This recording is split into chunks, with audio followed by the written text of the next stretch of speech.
going on, Jerome's? So everyone and their mom has ideas of what the Vikings should do this offseason, which could be the most important offseason in franchise history. And Tommy Kramer, 494 Tommy, 2-minute Tommy, all that stuff, former Vikings starting quarterback legend. So Tommy Kramer obviously is very well qualified to talk about what's going on with the Vikings. Played under Bud Grant, played under Jerry Burns. I believe he was here for the Les Steckel year, too. Good times. But, yeah, Tommy Kramer is one of the few great homegrown Vikings quarterbacks. And also, I'm partial to him because he went to Rice University in Houston, Texas. Also, Tommy, as you know, is a man of the people. He's always doing these meetups with fans, and also, I mean, he's got a Packers urinal at his house. He's fantastic, man. And TK weighed in with some thoughts on what the Vikings should possibly do this offseason. This is what he said. Quote, I would like to see the Vikings draft the kid from Penn State, Olafashanu, or Notre Dame, Joe Alt. It all starts in the trenches. You need to be able to run the ball. Good offensive line is a must. Randall McDaniel was such a huge piece of the Vikings for so many years, often overlooked. Yeah, Randall McDaniel, first round pick out of the Arizona State University. Also, the best aesthetic in team history. I mean, this is good. They need to bring these uniforms back. Also, they need to bring back that shade of purple. Also, deep purple. Wait, I don't think that's correct. Also, the visors. Yeah, also, the center bar on the face mask. Every single player needs to have that, man. But I digress. If we can get Kirk for $30 million, great. If not, let Kirk get his money, which he deserves. Also, if you're an old school player, like if you're Tommy Kramer and you see these numbers being thrown around, yeah, like Daniel Jones getting $40 million per year, and Tommy Kramer probably made like, I don't know, $150K per year, which was good money back in the day, don't get me wrong, but just like, back in my day, we played for love of the game, and $10 and a ham sandwich. He earned it. I can't even get the NFL to help pay for anything medically I need. Let these guys get their money while they can. That's the thing, too. Like, I know that the NFL in recent years has tried to do more for retired players, especially with pensions, especially with healthcare. But, I mean, this is a multi-bajillion-dollar league and only getting larger. They need to take care of their former Warriors, man.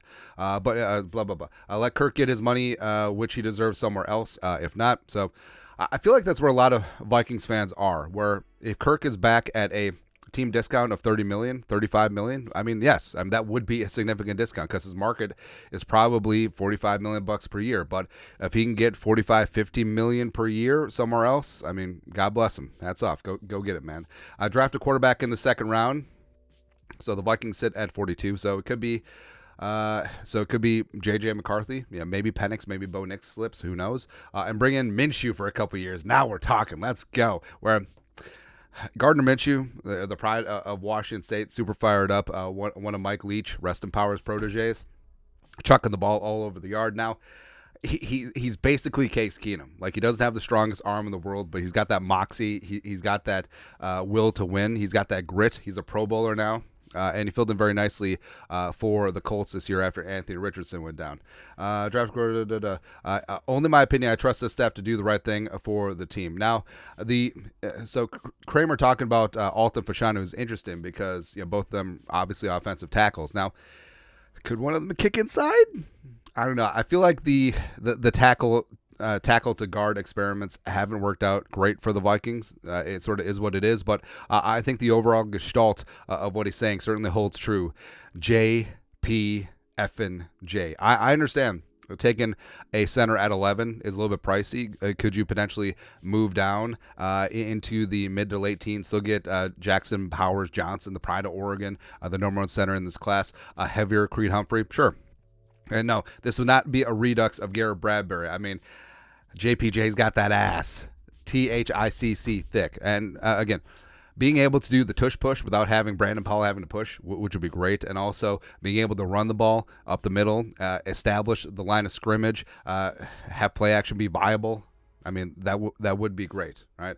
And hell, maybe move Garrett Bradbury back to tight end, which he was when he came into Notre Dame. And I understand it's like, interior offensive lineman isn't a valuable position. Is that what the Vikings said about Randall McDaniel? I think he was number 18 in 1988. Don't quote me on that, but I know he was a mid to late first round pick. But I mean, the Vikings need to establish a bully up front, and yes, they need to replenish the defensive line as well. But it's got to be one thing at a time. And could the Vikings really take a swing at this thing? Sure. And Kirko, like Kramer said, if you can get 40, 45, 50 million bucks per year somewhere else, go get it. Respect. If you want to be back and try and win a Super Bowl on a team-friendly adjacent deal for 30 million bucks, let's do it. Let's do it, man. But I mean, the Vikings offensive line on paper and also in the analytics community, it's good, but you could tell that there was issues where Ed Ingram had a much better second year than a first year, but is he still good enough? Who knows? Darrisaw, I mean, he's elite when he's out there and healthy, but he hasn't played a full season in his first 3 years. That is concerning. Brian O'Neill, I think Brian O'Neill took a relatively big step back last year. I mean, O'Neill is still a top 5 right tackle, but he used to be like top 2. Somewhere in there. But also injuries ravage things up front. Also inconsistent quarterback play. Kirk getting the ball out quick versus some of the other guys hanging on to the ball certainly doesn't help things with the offensive line. And as well as, Madison tries hard.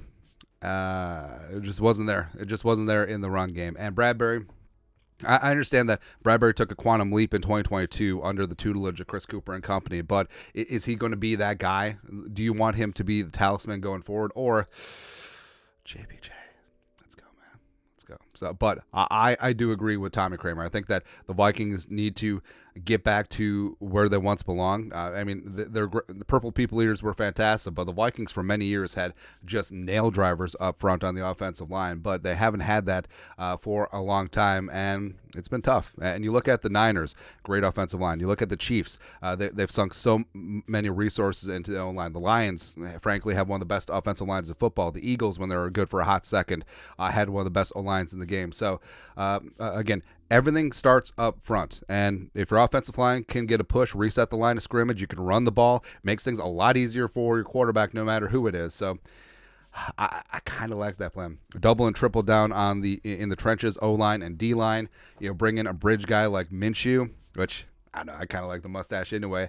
And hell, maybe you have to maneuver, but still pick up a guy like Penix or Nix or McCarthy or whatever. Let him marinate. And when he's ready to take over, you're going to have a damn good offensive line, which really is a young quarterback's best friend. So there you go. But your thoughts are thoughts. Tommy Kramer, Tommy Good Times. It weighs in on the Vikings offseason situation, and I think he's spot on. Let us know your thoughts and our thoughts and his thoughts in the comment section below. Subscribe for daily Vikings takes. Want to support the work? Put a little something in the Venmo. But till next time, Skol, production value.